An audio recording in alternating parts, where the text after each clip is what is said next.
మన వాళ్ళు సరస్వతీ ప్రార్థన లేని చదువు వద్దు, అక్షరాభ్యాసము లేని పుస్తక పఠనము చెయ్యవద్దు అంటారు. అక్షరాభ్యాసం చేస్తే ఏం నేర్పుతామండి? మనం అక్షరాభ్యాసం చేస్తే ఓం నమః శివాయ సిద్ధం నమః అని రాయిస్తారు. అక్షరము అంటే నాశనము లేనిది. నాశనము లేని దాన్ని పట్టుకున్నవాడు నాశనము లేని స్థితికి వెళ్ళాలి. దానికి నాకు శివానుగ్రహము కలుగుగాక, ఇది మొట్టమొదట రాయిస్తారు.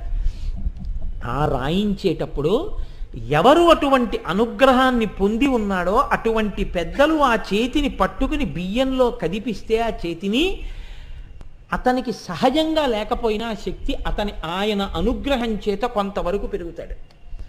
లేదా ఒక్కొక్కచో ఆయన కటాక్షం అలా ఉందనుకోండి, ఏమో పూర్ణమైనటువంటి స్థితిని పొందినా పొందొచ్చు సరస్వతి అనుగ్రహాన్ని. కాబట్టి సరస్వతి అనుగ్రహాన్ని పొందడానికి మన వాళ్ళు